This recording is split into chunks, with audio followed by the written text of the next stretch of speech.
As you can see, my name's Jon Hendricks. I'm with the at University of Notre Dame. I'm in College of Arts and Letters here. So I'm at the college level. If you went to Tony and Zach's presentation, they are at the university marketing level above me. They kind of work on higher strategic mission goals. I'm just with the college, so I worry about social sciences, humanities, arts, and messaging along those lines with our college. But today I'm going to talk a little bit about motion graphics and not super complicated motion graphics, not something that you're going to go into After Effects for, but maybe stay in Premiere for. So Premiere's gotten a lot better in the last few years of just integrating graphics and text and movement with text. I'll talk a little bit later about what are some of the pitfalls of Premiere, because there are some and they're still working on things, but that's kind of the whole spiel with Premiere. There's always something wrong with it and they're always working on it. So I wanted to start by asking, raise your hands if you are a full-time still photographer and you kind of do video just a little bit. So raise your hands. Okay, full-time still photographers, and you want to know more maybe about motion graphics with video. Okay. I think this session will get you going faster into motion graphics and will give you added tricks and tool sets that you can use really quickly and not have to worry about After Effects, because that's really complicated. Now raise your hand if you do like 50-50 photo video. Okay, so a couple people. So I think this will help you get back to the camera a lot quicker and not spend so much time worrying about like, should I do After Effects or Premiere? So anyone full-time video? Okay, couple full-time video. You might know some of these tips, tricks, things. You've probably experienced these things, but there might be some tools in here that you don't know about, or some pitfalls of Premiere that maybe you got to watch out for and feel like, no, I am going to After Effects because I can't do that in Premiere. And then maybe you do want to stay in Premiere because you don't want to complicate, going into After Effects sometimes. So you kind of got to understand when I should use that extra program or not. Because that can add a lot of time, just even, opening it, making sure there's a separate file and, backing those things up. How does motion branding, I want to talk a little bit about how does motion branding in video help you? So a lot of people, great storytellers, good videographers will put together a good story, and then it just kind of feels disconnected from your brand. And we're generally all marketers here. We're trying to connect back to the university.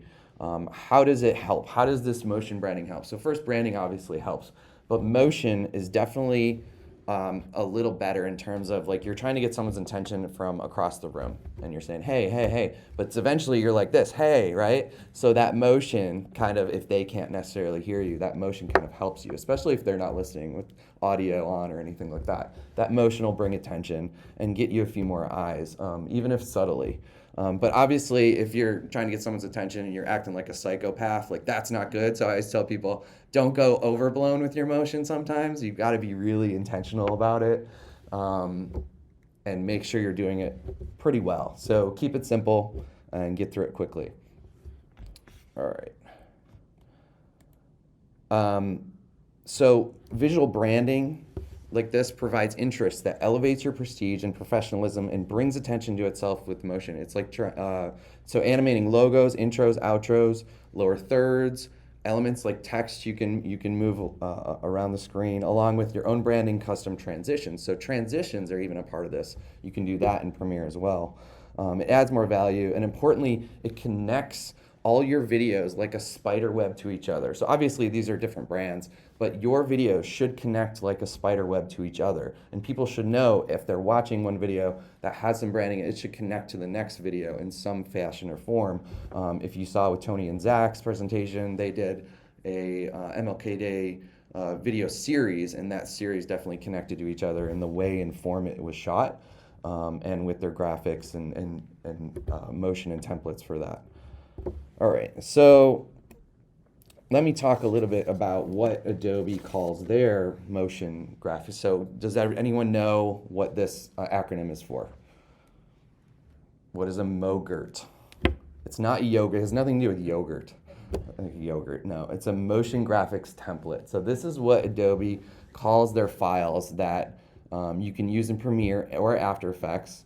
You can bring them in and essentially an editor can make a motion graphic template for you, and you can adjust and tweak to your needs, or you can make it. So you can actually make these in Premiere or After Effects. A lot of the professional ones now are made in After Effects by professional designers and then given to people so they can do motion graphics a little more quickly in Premiere. But case in point, you can make these. You can make your own the way you want to do it with your colors, your logos, whatever you want to do, and you can save it out and share it with others, or you can, I'll show you later, you can keep it in your own Adobe libraries. So Adobe has their own Creative Cloud libraries that go on internet in the cloud and go right into Premiere or After Effects. You can drag and drop, and they're so easy to share and just keep track of.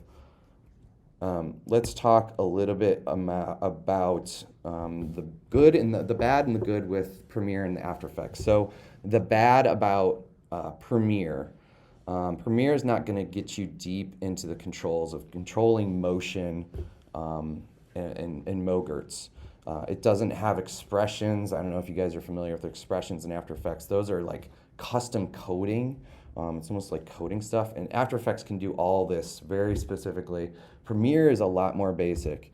So I would say a lot of more high-level animation is still done in Premiere, but use in After Effects, but use Premiere for anything very quick and simple.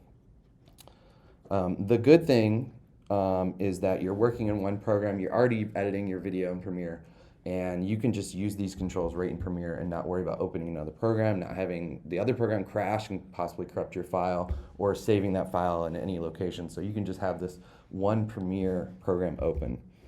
All right, so now I'm going to switch over to Premiere. We're going to show you.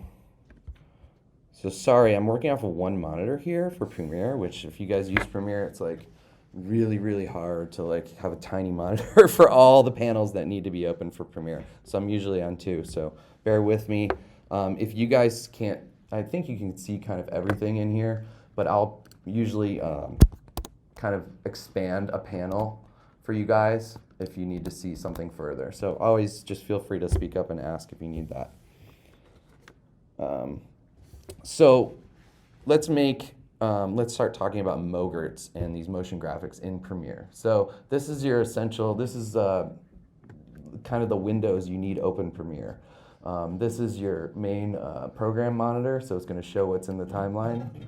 And then this is the timeline with all your cuts, if you've seen those before. And then the other panels I'm going to have open are my effects control panel and my essential graphics panel. So the essential graphics panel, which you can find under Window, Essential Graphics, that's going to be your main panel for identifying your layers of text and your logos or whatever you want to kind of put in together. And then there's an effects control panel, which goes hand in hand with the essential graphics. I really wish Adobe would figure out a way to just integrate both of these panels into one panel, because I'll show you how they kind of do about the same things. So let's look at the essential graphics panel here. I'm going to make it a little bigger so you can see. So if you open this up and you go, there's two tabs here, Browse and Edit. If you go into the Browse, what you're going to start to see, actually you're probably going to see this. So you're going to see a ton of templates that are already made by Adobe. They're included in Premiere. Super basic stuff that doesn't always look the greatest. But also, you can also add your own Mogerts here, and you can download Mogerts from like, I use Storyblocks, but there's some other template online places that you can download the Mogerts from. Various quality, right? And so at the top, they have these really basic ones. And so I'm going to switch over here to show you, actually. I think it's down here. So they have more advanced ones, but then they also have very basic ones. So I'm going to drag a basic one over. So all you got to do from this Browse tab is just drag and drop onto your timeline. And there you go. This is a really basic one. It gives like a digital glitch. So let's just play it through. Yeah, it just gives a quick digital glitch. Super basic, but they range from that to all the way to a little bit more motion already pre-made for you. So if you want to just grab these right out of the browse and go with it, that's fine. I would say that's a really good way to do it. And you can customize these colors, and you can customize the text in here, and we'll show you how to do that in a little bit. Adobe Stock also has ones that you can pay for. There's a few free ones in here that you can grab. There's like only 3 pages though, and they're just, maybe they're not for you. Maybe you're looking for something else, and they have premium ones. So if you're in Adobe campus, that might be and you're already involved with Adobe, that might be an easy way to grab some. Let me show you one other thing. So they have these tabs, or these checkboxes, libraries, and I talked about that a little bit before. Adobe Libraries is a great way to store all your colors and fonts and Mogerts. I'll show you, let's see. Down here, you can open Window Libraries. So Window Libraries, and it'll be this tab, the Libraries tab. You can put it wherever you want. So with this tab, let me make it bigger. So with this tab, I keep all the university or the college branding with me at all times, so online. So whenever I open Adobe, even from my house or on the road or wherever, if I have an internet connection, these will always be updated to how I store them. Okay, so all our colors with hex numbers. These are Mogerts I have pre-made just for this presentation. These are logos that we can drag and drop. So everything's really quick and efficient just to keep Adobe Libraries with you at all time. I highly recommend it. Okay. All right. There we go. All right, so those are our libraries. So if we go back to the Essential Graphics panel and we go to Browse and we go to these Libraries checkbox and we check it, you'll see my library, ANL Branding Library, is right here. And so these are all the Mogerts that I can drag and drop right into my timeline. So I'll just drag and drop this one, and you'll see it play right over, okay? And then it ends, with the ending, okay? So if you keep stuff in your libraries, you can drag and drop right in your timeline, and then we'll show you how to change the text and tweak it if you need. That's the next thing we'll do. All right. All right, so let's make a Mogert. Let's make a motion graphic in Premiere. I'm going to adjust these windows just so you can see things a little bit better. All right, so this is the motion graphic we're going to make today. It was a line, and it flies over top of the text and comes back and reveals the text. And then it's going to fly over the text again and make it all disappear. So pretty easy stuff. How long should making one of these take you? I don't know, 10, 15 minutes when you get good at it. And then what you can do is save it to your libraries, and you can change the text of how you want. You can change the colors. I'll show you a few tricks to even making it faster for like multiple lines. All right, so let's do a quick little workshop on how to make these. So I'm going to deselect. So I'm going to start with a blank kind of timeline here. So in your Essential Graphics panel, one of the prime key panels for you in this, you're going to go to the Edit tab. And there's a little box right here that says New Layer. You can start a new motion graphics or Essential Graphics tab by clicking on it and choosing any one of these things. So I'm just going to put text in here. You can also use your toolbar and just use the text tool and type in, and it'll add a layer too as well. So I added text. I am going to now, let's see, we'll double click there and it'll select all the text, or you can double click here, select all the text. I'm going to make a lower third for someone in the group. So what's your name? Donovan. D-O-N-O-V-A-N? Yep. Last name? Kelly. K-E-L-O-Y. All right, so what's your title? Photographer. Okay, so Donovan Kelly, photographer, right? All right, so another way you can save some time when making these is creating styles for your text. So in the Essential Graphics tab, once you've selected, so if I deselect, once you select text, you'll have all these options. Don't let it like overwhelm you yet. One of the things in here is called styles. So it's text styles. So you can actually preset these to a certain font and size and italicized, non-italicized, things like that. So I'm going to select my style, lower third name, and it's going to immediately put it in one of our brand fonts, so Galaxy Polaris Condensed Heavy. Now the thing with Premiere that's kind of weird is that if I just wanted this one, a different style, that it does the whole thing. So if you do want two lines that are different fonts and different styles, kind of, you just make two different text. It's so much easier, and just kind of pair them. I'll show you how to pair them later. So for now, we're just going to do this one. We can make it a different size by line if we do the individual controls. So I'm going to bring this down to 50. So now we have a name and title. All right, I'm going to center this, this lower third right in the middle of my composition. Why am I doing that? Because I'm not actually putting it into a video yet. I'm making a template that'll go into a video. And also the black background here is actually just a transparent background. Let's see, I could show you that. So it's all transparent. It's just really hard to see. So Adobe like defaults to black. So if you want to see a transparent, make sure it's transparent, just click on this transparency grid button in your settings. I'm going to undo that so we can see it better. So I'm going to put it right in the middle. Why? Because I'm making a template. I'm not actually putting it into a video yet, and I'm going to be able to move that wherever I need later after I make this template. All right, so I do that with this Align and Transform section under Essential Graphics.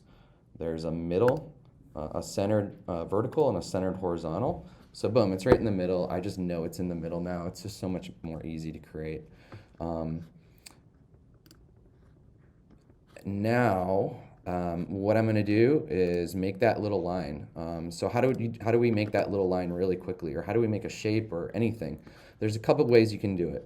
Again, you can go back up here to your Essential Graphics, and that little new layer button has a variety of options. It has text, vertical text, rectangle, ellipse, polygon, or from file. You can actually add your own logos or anything you make in Illustrator or Photoshop or wherever. You can add files. You can actually add video files too.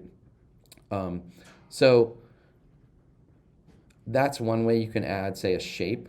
You're saying, oh, well, I want a line, not a rectangle. Well, a rectangle technically is just a really fat line.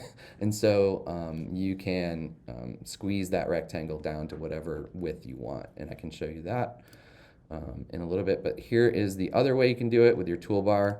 Just take the rectangle and you can make a rectangle of any size. The good way in Premiere to do squares is not do it from the new file, but do it from your toolbar with the square rectangle, the rectangle tool. I will show you why. So if you, another thing is that you have to go into the Essential Graphics to delete a file. You can't, it's really hard. You can't delete it from the window here. So go back up here and then delete Premiere. So if you make a rectangle here, it automatically defaults to a rectangle, right? But if you do square over here, you can do whatever size you want right off the bat. And if you hold Shift, it'll just default to a square size. So I usually make anything squarish with that tool. That's just a little tip. So what if I want to make a line, right? So either way you can do it, new text, new rectangle here. And it's not a line yet, but we're gonna make it into a line. How do we do that? I'm gonna open up this Effects Controls panel. So I wanna talk a little bit about Essential Graphics panel versus Effects Controls panel. Like I said before, I wish they'd put this darn panel just in one big, huge panel, because they essentially do a lot of the same things. The Essential Graphics will show your layers of text and rectangles and files and whatever things that you put into this Essential Graphics. But this effects control panel, which you can get to under Windows Effects Controls, this will be a little more specific, especially with motion and keyframing your motion, making your motion do what you want. But if I click, say, the shape here, it highlights the shape in Effects Controls, okay? Or if I click here, it highlights the text. So it's essentially following the same principles here. And if I open up, there's these little drop-down arrows. If I open up those, it has appearance, it has position, it has opacity, it has all these things that are also kept in the Essential Graphics panel. So if you really, really want to be super, super simple, you just need Essential Graphics. I'm going to teach you a little bit about how to open the effects controls, though, and keyframe things to make it a little bit more appealing for the motion. All right, so we're back on the shape. It's a rectangle. I need a line. How do I do that? So go into your shape, and I always reduce the appearance because it's here anyway, and I use this more, so I unclutter my effects. So I go under Transform for this shape, and there's a little button, Uniform Scale. If you uncheck that, now you have control over vertical and horizontal. Okay, so you can scale whatever you want. The cool thing about shapes and text in Premiere, it's all vector text and shapes, which means I can scale this as big as I want and it won't ever pixelate. It's all contained under this top layer, which is all vector. Anything down below under video will pixelate if you scale it too big. Just know that. I always stay above this video line for most of my motion graphic work. All right, so how do we make that line? So I'm going to make, I don't know, 5 pixel, and I can control the vertical nature, which really doesn't matter. It matters to me now to make the right size now, but I'll show you with responsive design how that line will change with how many lines that you want on this lower third. So I made it the width I want and the height I want. Now I'm just going to move it, and I can move it in 2 ways. I can either go back to the Essential Graphics and I can use this position settings, or I can use the position settings in Effects Controls, whatever you want to do. Effects Controls, like I said, are going to give you keyframes. So I'm going to use the X and Y axis position to move my line where I want it. I want it just before the name. Okay, so that's what it looks like. Maybe I'll bring the height down just a little, right about there. So, you know, whatever floats your boat in terms of design. That's a whole nother conversation. All right, so that's kind of like the ending where I want it, and so I always make my motion graphics to what I want it to look like when it ends and it stops its motion.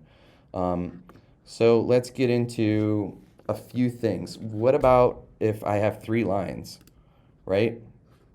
Let's talk about responsive design, and this is something that's different than After Effects, and you don't necessarily get in After Effects unless you're pairing and pick whipping and all these things. This is really easy in Premiere. So I have this shape. It won't get larger or smaller depending upon how many lines I put here for the person's title, unless I click on it and I go here to Responsive Design, Position, and I pin to my name, so Donna McKelly, and that means that that line will hold its vertical or horizontal with wherever it is compared to whatever you just clicked for. So it's important to put it where you want initially. You can't just like put it somewhere and then move it to where you want later in the timeline. It'll, wherever you initially put it, it's going to pin to that position to whatever you're pinning to. So I'm going to pin to Donovan Kelly Photographer, and I'm going to pin to the top and the bottom and the left. So these little, I don't know what you want to call them, like a radar sight, sight things. They're little like T's. Top, bottom, and left. And that way it'll pin to the top, to the bottom, and to the left side of this nameplate. We'll show you what that does. So I'm going to double click in here, and I'm going to hit enter, and did you see that? It just made a third line, but it increased the length of the line. If I want to make another line, or another line, another line, it will do that for you automatically. So that's a great thing about a template. Like, you don't have to worry about going back in and increasing the length of your lines. So I'm just going to keep 2 lines for now. Another cool thing, so if I move this around, line comes with it.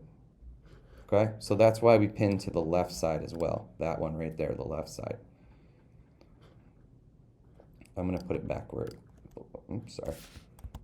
So you could see how that kind of wasn't paired to the right side. So when I did that on the shape, I can still move the shape around, but that'll move entirely if I move that. Does that make sense? Okay.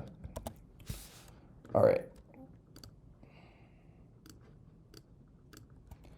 All right, so we have our lower third, we have our name title, and we have a line that grows with it.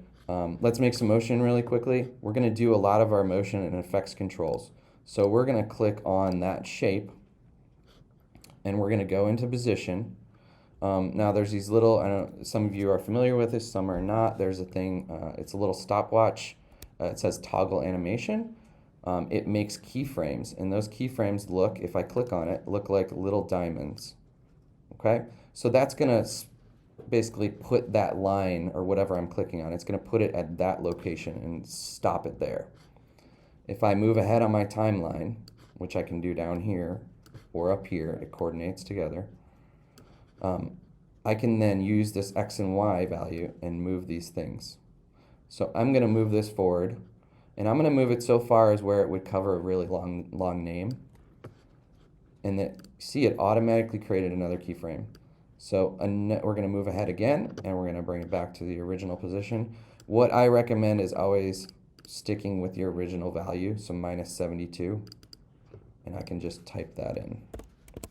So now it comes back to the original position. So it's going to look like boom, boom. Now, does that look good? No. That looks really robotic, right? Very linear.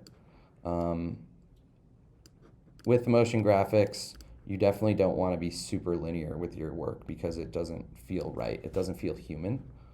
And the way to make things smooth and kind of speed up and slow down is with you're changing your keyframes from linear to Bezier. So if you right click on any one of these keyframes, there's a lot of stuff in here. The only thing I really want you guys to worry about is ease in, ease out. Ease in, ease out is a Bezier effect, which means you can control the speed at which it moves very easily.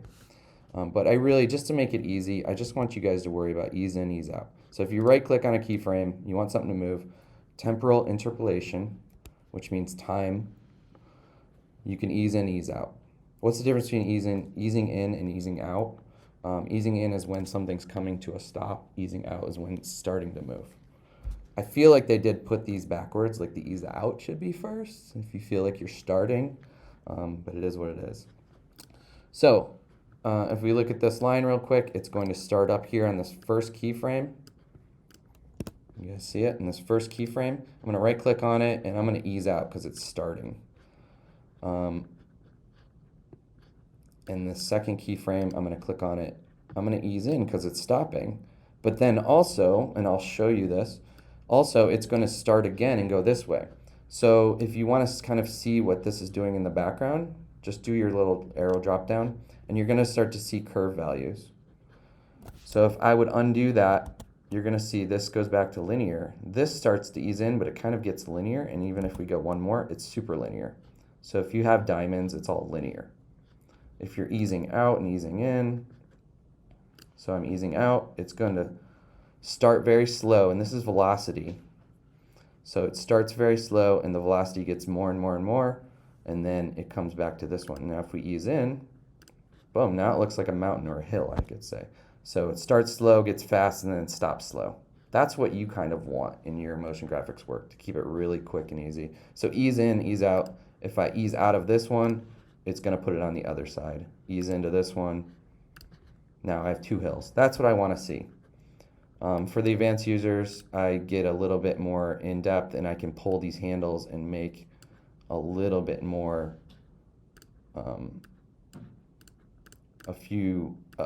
make the hills a little bit faster or slower in the process. So the top and the fastest part would not be in the middle, it would be closer to the end.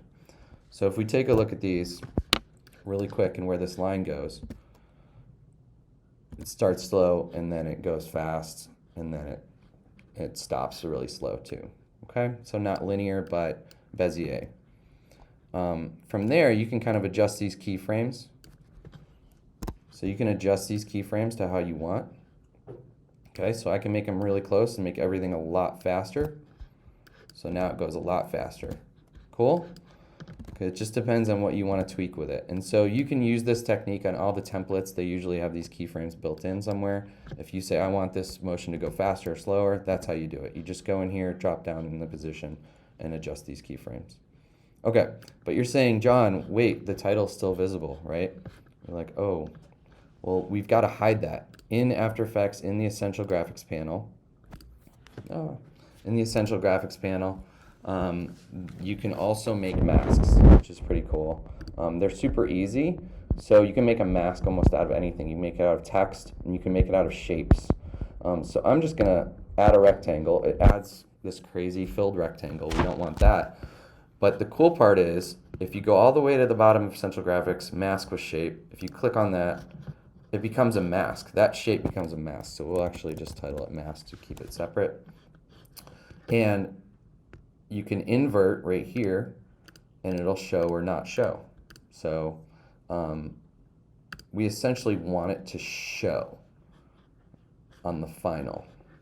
Because what we're going to do, and we'll make it disappear for now, what we're going to do is we're going to have the line come over, and then the mask basically appear, become 100% opacity, and then make the Donovan Kelly appear. Okay?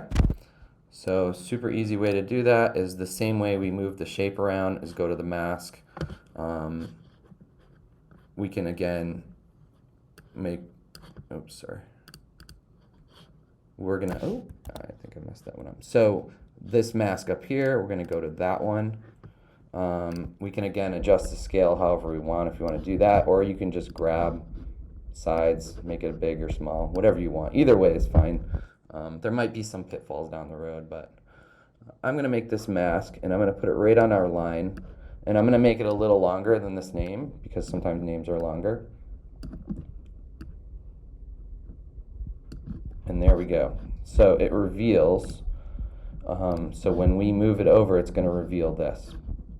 So let's do this. Let's go to our first keyframe. Here we can see it. We can go to our first keyframe right here. Okay, and you can go back and forth between keyframes with these little arrows. And we're going to move, we're going to actually, well, we can do it actually a better way. I always forget. There is a better way. So what we can do is pin this mask to this shape. Okay, so we can take the mask and we can pin it to the shape. So now we don't have to like keyframe masks and keyframe all this stuff. We can just pin things. You really just need to keyframe like the main element that moves now. So we're going to pin it. We're going to pin it to the right side, and this mask is going to move, right? The problem being, and why don't we move that over just a little? The problem being is that we see the name right away, in which we don't want that. Okay. So what we're going to do, and the workaround on that, is just to make the opacity on the mask come to 100% when it reaches this side. Super easy. Go down to opacity. You're going to click again the keyframe. Make your opacity 0 on the mask. Nothing shows. Go to that first keyframe, and your opacity is 100%. And then you're going to play through. Boom. Well, sorry. The next keyframe. I'm so sorry. So when you go through, it's going to reveal. So the opacity of the mask kind of comes on right there. Does that make sense? Got it? Okay. And then we can also make that on the very end of this, I usually make my motion graphs like 8 seconds long, but it doesn't really matter because we can actually adjust this later when we make our mogurt. But right on the end, I can make the shape down here. The keyframe, I can also put in a keyframe and then make it disappear off screen. Boom. So off screen. So we have our opening, boom, and that adjusts if you ever want to adjust with an extra line, it adjusts to a certain point because we made our mask right there. So this line won't go past this mask if we reveal it. So that's just one little thing you got to keep in mind. But generally, if you make your mask big enough, it should be fine. And then it disappears again. Okay. Let's go responsive time. So one really cool and time-saving feature of this is I can responsive design time this, which means that if you uncheck here, you'll see in the Essential Graphics panel, responsive design time. That means that I can save my intro duration and outro duration no matter how big or small I make this lower third layer, right? So if I know this file only comes to there, right? And so that's 1 second. So I have 1 second of motion at the beginning that I want to ultimately save all the time and make sure it doesn't disappear. You can come here, if you uncheck everything, you come to responsive design time, you can actually input like 1 second here. But it's not the super easy way to do it. The easy way is to actually go into your effects controls and just adjust up here this little grayed out section. And that will actually make the time as well. So you can actually see where your keyframes are right there. Does that make sense? So you can see where your keyframes, you just take this, pull it out. It will always save this area and never get rid of it when you're making your lower thirds. And then the alternate on the end, you can also do that with the end. Okay? All right, so that's responsive design time. I'll show you. So if I make this smaller, it didn't touch the intro, it didn't touch the outro, it just made the middle smaller. And the cool part is you can even make it really small and it'll just speed it up really quick, right? And so lower thirds, you know, you're never gonna be like exactly like 5 seconds with lower thirds. It's always gonna be like 4 seconds or 7 seconds. So that's a really easy, quick way to make sure that you have a template that'll fit whatever length you need it to be in Premiere. All right, so we did that. The other cool thing about this responsive design is that you can take anything and pin it. So if you want to pin it to a video frame, so I can take this, the name, which other things are pinned to the name. I can take this name and I can pin it to my video frame. What does that mean? Well, if I move it around, I know I'm going to have a corner, or I want it on this side of my frame, I can pin it there with all 4 corners or just the left and right corner. And then no matter what size or sequence size you do, so everybody kind of does vertical video once in a while, this will pin it still to the left and bottom side of your vertical video. So I don't do it necessarily that way, I just make mine in the middle and then I move it where I want. But it is a good time-saving feature if you do like make a lot of vertical videos and you just copy your sequence and you make a new sequence as 16:9 vertical, it'll just take those lower thirds and pop them all in the corner. So that's a really easy way to do that. But again, I don't do that. I don't make a lot of vertical videos. Does anyone have any questions so far? I know I get a little long in terms of showing all the details. Is there any questions? You guys are pretty good on all this? Okay. Another cool thing in Premiere that I think is like one of the most valuable things that I don't think After Effects does have is spell check. Someone tell me if you can spell check in After Effects. Can you? You do all these graphics and like you transpose letters. So if you go into Windows, text, you'll bring up, you'll bring up this panel. Okay, so this will show you transcripts, captions, and graphics. So this is the newest thing in Premiere where I can transcribe all your interviews for you very quickly. I use it a lot. But it also has this graphics tab. So any graphic you put in the timeline, will have all your names. And so if I spell something wrong in here, so if I leave out the G in college, it's going to underline it in red for me. That's so helpful. Like I can go through all my graphics and make sure everything's spelled right because, yeah, you don't want to spell the president's name wrong. But that leads me to, how does it know if the president's name is spelled right or wrong? If you click the three dots up in the right and you do spell check settings, awesome. Now I have settings where I can learn words, right? And so I can put my president's name in there. I can put like program names and whatever I want. And then it'll learn it and it'll know. So very, very helpful. I think that's something that After Effects does not have.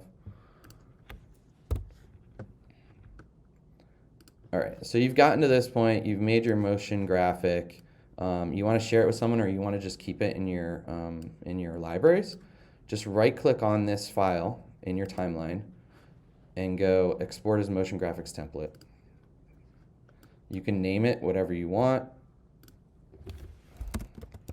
Oh, here, this is the final, right? We all do this, the final. I think we all do that all the time. And then you can select your library.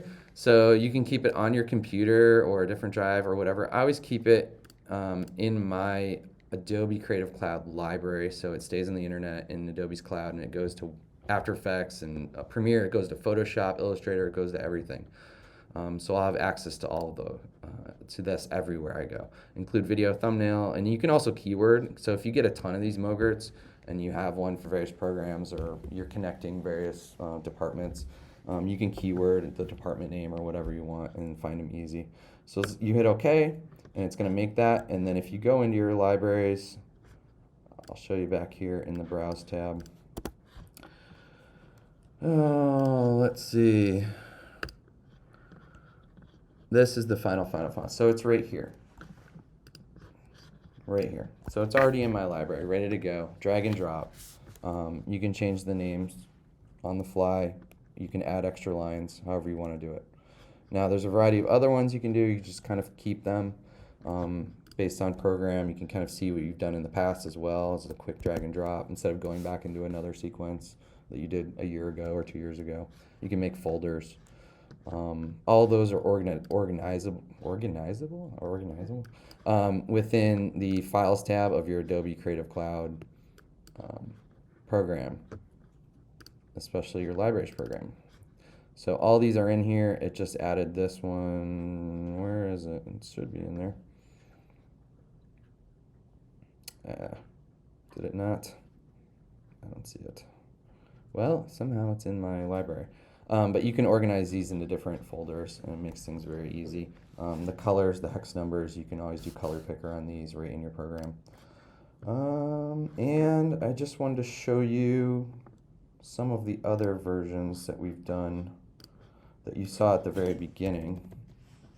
I'm going to mute this so you don't have to listen to that music anymore.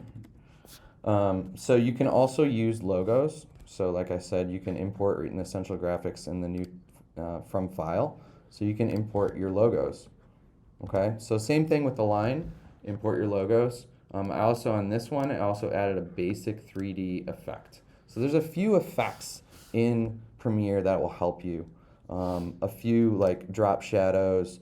The one thing I don't like is that you can't drop shadow like a graphic or like a logo. You have to add the effect to it. It's not built in right underneath like text is.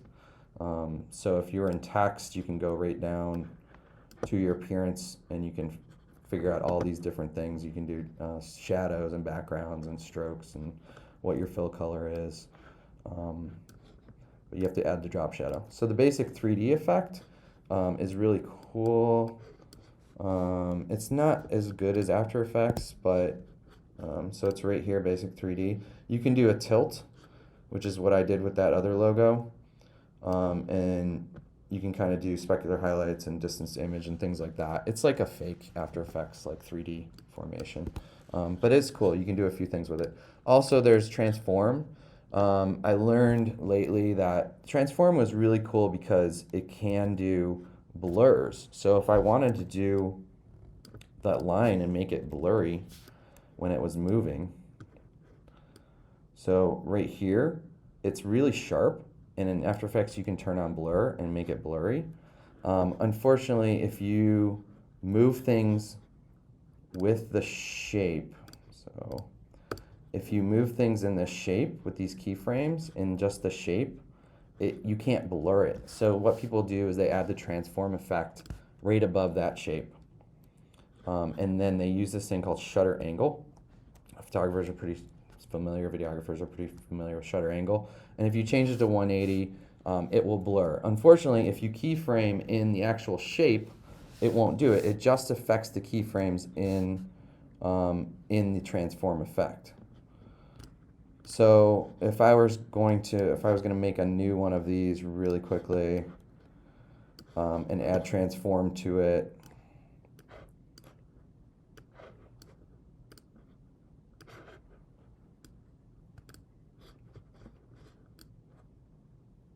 working on a laptop, I always recommend 2 monitors. All right, so if I was going to keyframe this big line, oh, it's all transformed.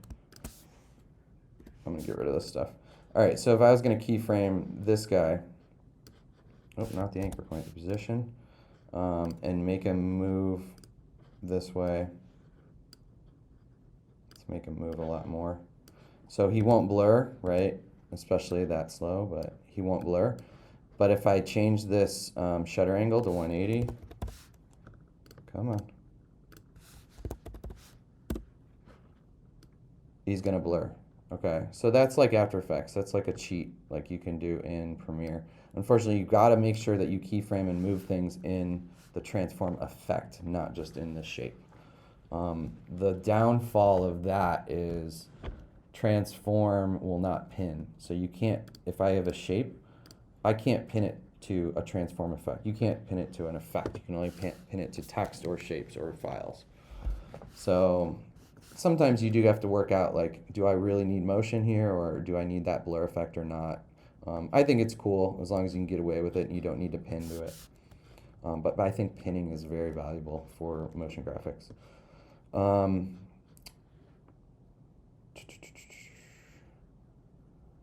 Got that. Do you guys have any questions? I think we're at time, right? Okay, we are at time. Is there any questions? If you do have questions, you can always get a hold of me here at Notre Dame, or UPAA Facebook is great. So hopefully that helped you guys. Yeah, I think we're close to lunch now, I think, too. So. How long have you been working on this platform? On the Essential Graphics? Just with this program, or have you used others like Final Cut, and like has this been your one that you've been on since you started? Well, I started Final Cut, and then working at a university, you just go into whatever they have, and it was Adobe, the Adobe world, and so I've been like 11 years in Adobe. But lately, Essential Graphics, I would say in the last couple of years, have really started to come on strong in terms of what you can do with it and move things around. So I mean, even like circles and things like that. So you can get a little bit more complicated if you want. But now you guys have the tools to go into templates and see how those templates are necessarily working. So even if you go into here, come on, buddy. So if you go into these templates, you can see they have all their stuff right here, and now you know, hey, I can go in here and change these. Here's all the keywords or the keyframes, and I can change these as needed. Zach and Tony will tell you they just template stuff, and then they, move things around on their own and rebrand and redo the colors here and there. So that's really an easy way to do it. Just grab a template you like, find how it works in the background, and then you can move the keyframes and colors and fonts around to how you would like. So can save a lot of time, not jump into After Effects, and everything's contained right here. Make your Mogerts, save them in your library, keep using them, keep connecting. So any other questions? Awesome. Thank you guys. I appreciate it. Thank you.